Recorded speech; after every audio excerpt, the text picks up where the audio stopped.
আসসালামু আলাইকুম বন্ধুরা, তোমরা কি হাতেম তাইয়ের নাম শুনেছ? আরবের সেই বিখ্যাত হাতেম তাই, যিনি তার উদার দান সাদাকার জন্য বিখ্যাত ছিলেন। আজকে আমরা আরবের লোককথার সেই হাতেম তাইয়ের গল্প শুনব। তো চলো শুরু করি।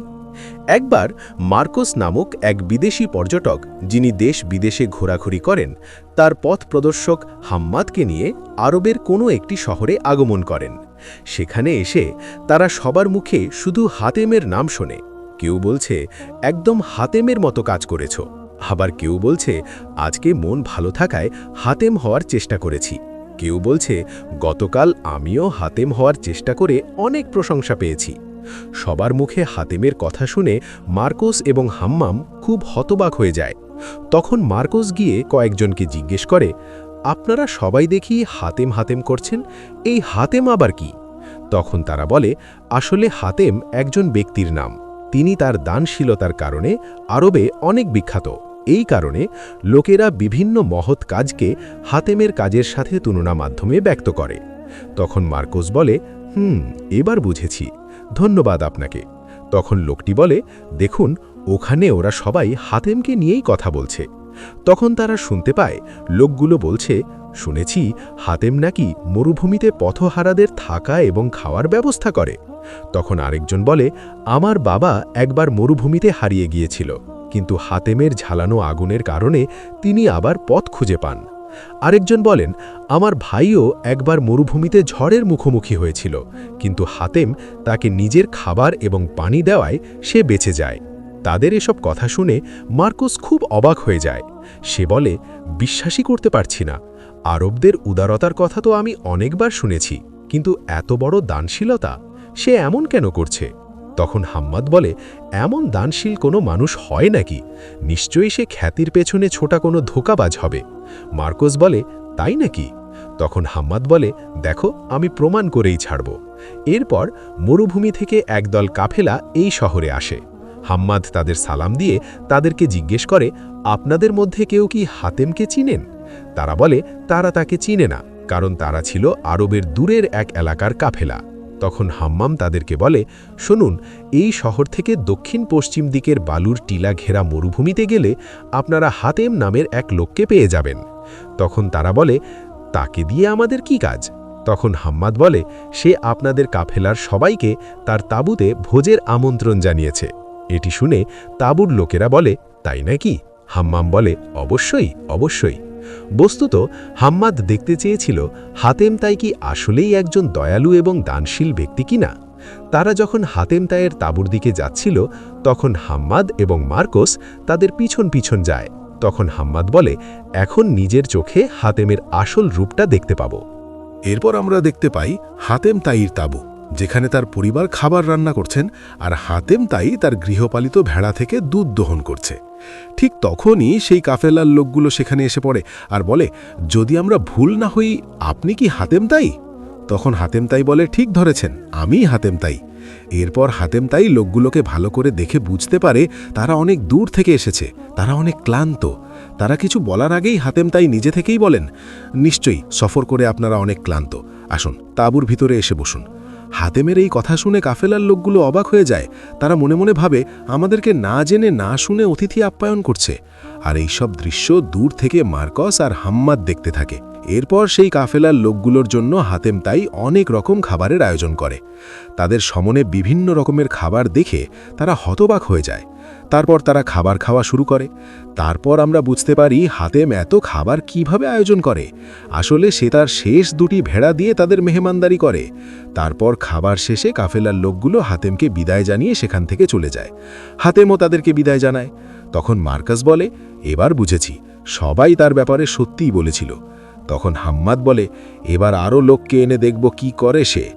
তখন আমরা দেখতে পাই আরও কিছু লোক এসে বলে, হাতেম নামের কেউ আছেন নাকি? আমরা কিছুক্ষণ বিশ্রাম নিতে চাই। তখন হাতেম তাদেরকে স্বাগত জানায়। দূর থেকে হাম্মাদ হেসে বলে, তার সব ভেড়া তো শেষ, এবার সে কি করবে? এদিকে হাতেম তাই সবাইকে তার তাঁবুতে নিয়ে যায় আর বলে, আপনারা কিছুক্ষণ বিশ্রাম করুন, আমি আপনাদের জন্য খাবারের ব্যবস্থা করছি। এই কথা বলে হাতেম তার ঘোড়াটি নিয়ে শিকারের উদ্দেশ্যে বেরিয়ে পড়ে।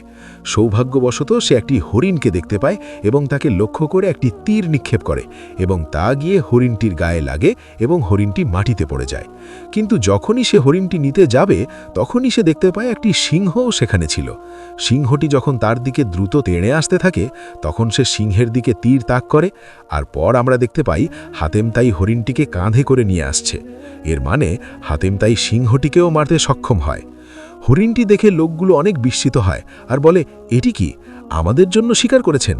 তখন হাতেম তাই বলে, দেরিতে আসার জন্য আমি দুঃখিত। এরপর সেই লোকগুলো শহরে এসে হাতেমের হরিণ শিকার করার কথা সবাইকে বলতে থাকে। তারা আরও বলে, সামর্থ্যের চেয়ে তার হৃদয় অনেক বড়। এভাবে সবাই সেখানে তার প্রশংসা শুরু করে দেয়। হাম্মাদ ভেবেছিল সে হাতিমের খ্যাতিকে নষ্ট করতে পারবে, কিন্তু দিন দিন হাতিমের খ্যাতি বেড়েই চলতে থাকে। এর মধ্যে এক বছর শহরে ভয়াবহ খরা দেখা দেয়। এরপর আমরা দেখতে পাই হাতেমের পরিবারকে, যেখানে হাতেমের ছেলেমেয়ে তাদের মা বাবাকে বলছে তাদের খুব খিদে পেয়েছে।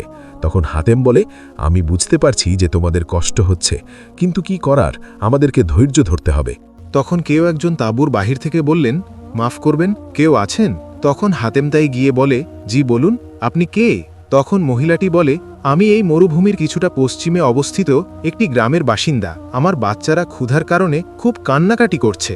আপনি কি একটু খাবার দিয়ে দয়া করে আমার বাচ্চাদের ক্ষুধার কান্না থামাতে পারবেন? তখন হাতেম তাই বাইরে তাকিয়ে দেখে বাহিরে কয়েকটি বাচ্চা কান্না করছে এবং অনেক লোক বসে আছে। এরপর হাতেম তাই মহিলাটিকে বলে, বসুন আপনারা, আমি আপনাদের জন্য খাবারের ব্যবস্থা করছি। এরপর আমরা দেখতে পাই হাতেম তার একটিমাত্র যানবাহন ঘোড়াটিকে জবাই করে ফেলে। এটি দেখে হাতেমের স্ত্রী বলল, প্রিয় স্বামী, বাহন হিসেবে এই ঘোড়াটি তো আমাদের একমাত্র অবলম্বন ছিল। তখন হাতেম বলে, এটাই হলো আমাদের আরবের মরুবাসীদের রীতিনীতি।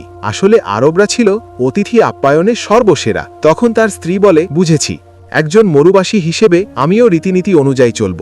এরপর সবাই মিলে ঘোড়াটি পেট ভরে খায়। মাংসের সর্বশেষটুকু সে তার স্ত্রীকে দেয়। তার স্ত্রী বলে, আপনি কি আসলেই একটুও খাবেন না? তখন হাতেম তাই বলে, আমি যদি এখন এই খাবারে ভাগ বসাই তাহলে এখানকার সব মানুষের হবে না। তখন তার স্ত্রী মনে মনে বলে, সবচেয়ে বেশি ক্ষুধার্ত হওয়া সত্ত্বেও উনি কথা বলছেন। এরপর দেখা যায় মার্কোসও সেখানে ছিল। মার্কোস তো খাচ্ছিল, কিন্তু হাম্মাম খাচ্ছিল না। মার্কোস তাকে খেতে বললে হাম্মাম বলে, আমি হাতেমের কোনো দান খয়রাত গ্রহণ করব না। মার্কোস তাকে বলে, তুমি হাতেমকে এত ঘৃণা করো কেন? হাম্মাম বলে, আমি নিশ্চিত তার কোনো অসৎ উদ্দেশ্য আছে। এটি শুনে মার্কোস বলে, তোমার এসব কথা আসলে আমাকে অনেক আশ্চর্য করে। এরপর হাম্মাম রেগে উঠে যায় এবং হাতেমকে বলে, তুমি এত বেশি উদারতা দেখাচ্ছ কেন? নিশ্চয়ই তুমি অসৎ কিছুর ফাঁদে ফেতেছ। তখন হাতেম বলে, এটা তো আমাদের মরুবাসী আরবদের রীতিনীতি। আমি শুধু এখানকার একজনের সামান্য বাসিন্দা হিসেবে আমার কর্তব্য পালন করে যাচ্ছি। তখন হাম্মাম রেগে বলে, মিথ্যেবাদী, খ্যাতি পেয়ে গেছিস তো, তাই এখন যা খুশি তাই করতে চাচ্ছিস। এখনই স্বীকার কর বলছি। তখন সেখানে থাকা একজন লোক উঠে বলে, ওই আহাম্মক, ওই হাতেম তাইয়ের মহত্ব অনুধাবন করার মতো জ্ঞান তোর মতো লোকদের কখনোই হবে না। তখন আরও লোক উঠে বলে, ঠিক বলেছ, ভালো চাস তো এখান থেকে এখনই চলে যা। তখন একটি বাচ্চা হাম্মামকে পাথর মেরে বলে, আমি তোমাকে ঘৃণা করি। তখন হাম্মাম বলে, এমনিতেই আমি কখনো এমন জায়গায় থাকতে চাই না। একথা বলে সে এখান থেকে চলে যায়। তখন মার্কোস বলে, বন্ধুরা, আমি এর জন্য খুবই দুঃখিত। হাম্মাদের হয়ে আমি ক্ষমা চেয়ে নিচ্ছি। এরপর মাস্কোস হাম্মামের পিছু পিছু চলে যায়। এরপর হাম্মাদ আর মাস্কোস শহর ছেড়ে চলে গিয়েছিল। এভাবে 10 বছর কেটে যায়। এই সময় সবাইকে কাঁদিয়ে মহান হাতেম তাই মারা যান। স্বল্প সময়ের মধ্যেই তার মৃত্যুর খবর মার্কোস পর্যন্ত পৌঁছে যায়। মার্কোস বিষয়টি যখন জানতে পারে তখন সে দৌড়ে এসে হাম্মাদকে বলে, শুনছো হাম্মাদ, মহান হাতেম তাই নাকি মারা গেছেন। হাম্মাদ বিষয়টি শুনে খুব বিস্মিত হয়ে যায় আর বলে, হাতেম তাই মারা গিয়েছে? তখন মার্কোস বলে, ভালো মানুষেরা আসলে দুনিয়াতে বেশি দিন থাকে না। বড়ই অদ্ভুত দুনিয়ার এই হাকিকত। এরপর আরও কয়েক মাস কেটে যায়। একদিন হাম্মাদ, মার্কোস ও আরও একজন লোক মরুভূমিতে ঝড়ের কারণে পথ হারিয়ে ফেলে। মরুভূমির তপ্ত রোগের কারণে তাদের ক্ষুধা এবং তৃষ্ণা পেয়েছে ভীষণ। অবশেষে তারা হাঁটতে হাঁটতে একটি কবরের সামনে এসে দাঁড়ায়। হাম্মাদ কবরটি দেখে বুঝতে পারে এটি হাতেম তাইয়ের কবর। তখন সে কবরটির দিকে চিৎকার করে তাকিয়ে বলে, তুই না সেই মহান উদার লোক যে পথ হারাতে সাহায্য করত? তখন মার্কোস বলে, মৃতদের সাথে কেউ এভাবে কথা বলে নাকি? তখন হাম্মাদ বলে, দুনিয়ার সবচেয়ে দানবীর ব্যক্তির জন্য মৃত্যু কোনো অজুহাত হতে পারে না। সে আরও চিৎকার করে বলে, ওই হাতেম, তুই কি শুনছিস? দ্রুত আমাকে খাবার দে। এটি শুনে মার্কোস বলে, এবার কিন্তু বেশি হয়ে যাচ্ছে হাম্মাম। তখন হাম্মাদ বলে, হ্যাঁ, আমি বেহুদাই সময় নষ্ট করছি। হাতেমের দানও তাহলে মৃত্যুর পর শেষ হয়ে যায়। এরপর যেহেতু রাত হয়ে যায়, তাই তারা সেখানে বিশ্রাম নেওয়ার জন্য বসে পড়ে। ক্ষুধায় তাদের ঘুম আসছিল না। তখন হাম্মাদ বলে, আমরা আমাদের উট খেতে পারি। তখন মার্কোস বলে, কিন্তু এটাই তো আমাদের একমাত্র বাহন। হাম্মাম বলে, ক্ষুধায় মরার চেয়ে এটাই উত্তম। তখন তারা বলে, কিন্তু কার উট প্রথমে খাবে? কেউই তাদের উট দিতে রাজি হয় না। তখন হাম্মাদ বলে, ধুর, চিৎকার করে আরো ক্লান্ত হয়ে গেলাম। এরপর তারা তিনজন সেখানে ঘুমিয়ে পড়ে। কিন্তু হাম্মাদ এক ভয়ঙ্কর স্বপ্ন দেখে এবং সে চিৎকার করে ঘুম থেকে উঠে যায়। অন্য দুইজন যখন জানতে চায় কি হয়েছে, তখন হাম্মাদ বলে, এটি দুঃস্বপ্নে দেখেছি। স্বপ্নে দেখেছি হাতেম তাই আমাকে বলছে, তোমার উটটি খেয়ে ফেলো, কারণ সেটি এখনই মারা যাবে। এরপর তারা যখন উটগুলো দেখতে যায়, তখন তারা দেখে হাম্মাদের উটটি সত্যি মারা গেছে। তখন মার্কোস বলে, এরকম হয়েছে কারণ তুমি নির্লজ্জের মতো মৃতদের অসম্মান করেছ। এই ঘটনার কারণে হাম্মাদ খুব দুঃখ পায়। তার পরের দিন তারা তিনজন আবার রওনা দেয়। বাকি দুজন তো উটের পিঠে করে যাচ্ছে, কিন্তু হাম্মাদ তার উট না থাকায় হেঁটে হেঁটে যাচ্ছে এবং সে খুব দ্রুত ক্লান্ত হয়ে যাচ্ছে। আর সে মনে মনে বলে, আমার উটটি খাওয়াই উচিত ছিল। অনেকক্ষণ হাঁটার কারণে সে ক্লান্ত হয়ে মাটিতে পড়ে যায়। মার্কোস তাকে উঠিয়ে বলে, হাম্মাদ, ধৈর্য ধরো। তখন হাম্মাদ বলে, আমার শেষ সময় এসে গেছে মার্কোস। তখন তারা দেখতে পায় দূরে একটি লোক একটি উটের উপর বসে আরেকটি উটকে নিয়ে দ্রুত তাদের দিকে আসছে। লোকটা তাদের কাছে এসে জিজ্ঞেস করে, এখানে কি হাম্মাদ নামের কেউ আছে? তখন হাম্মাদ বলে, আমি হাম্মাদ। লোকটি তখন উট থেকে নেমে বলে, আমি হচ্ছি হাতেম তাইয়ের ছেলে আদি। সত্যি বলতে আমি গতকাল রাতে আমার বাবাকে স্বপ্নে দেখেছি। আমার বাবা স্বপ্নে বলেছেন তার কাছে অযৌক্তিক আবদারকারী হাম্মাদ নামের একজন ক্ষুধার্ত ব্যক্তি নাকি কিছু চেয়েছেন। হাম্মাম অবাক হয়ে বলে, এসব কথা খোয়াবে বলেছে? তখন আদি বলে, আর তাছাড়া যেহেতু আপনার কাছে এখন কোনো উট নেই, তাই বাবা বলেছেন আপনাকে যেন একটি খুব ভালো উট উপহার হিসেবে দিয়ে যাই। তখন আদি তাকে উটটি দিয়ে বলে, এই নিন, এই উটটি এখন থেকে আপনার। এসব কিছু শুনে এবং দেখে হাম্মাদ তার নিজের কাজের কারণে অনুতপ্ত হয় এবং কান্না করে বলে, এটা অবিশ্বাস্য, এটা অলৌকিক ব্যাপার। এরপর হাম্মাম হাতেম তাইয়ের কবরের কাছে গিয়ে তার ইতে গরমের জন্য ক্ষমা চায়। এভাবেই কিছুদিন কেটে যায়। একদিন হাম্মাদ আগুনের পাশে দাঁড়িয়ে হাতেম তাইকে স্মরণ করে আর বলে, আমি আপনাকে হিংসা করতাম, আপনাকে লাঞ্ছিত করার জন্য সবকিছু করেছি, কিন্তু ভাই হাতেম, কথা দিচ্ছি আমি আপনার মতোই হব। তাবুর কাছ থেকে মার্কোস মনে মনে বলে, সঙ্গী হিসাবে আমিও তোমাকে সাহায্য করব, আর দেশে ফিরে আমি হাতেম এবং তার মতো অন্যান্য দানবীরদের কাহিনী শোনাব। এটাই ছিল তৎকালীন দুনিয়ার সবচেয়ে বড় দানবীর হাতেম তাইয়ের কাহিনী। যদিও তিনি দুনিয়া থেকে বিদায় নিয়েছেন, কিন্তু তার আদর্শ ছড়িয়ে যাবে প্রজন্ম থেকে প্রজন্ম।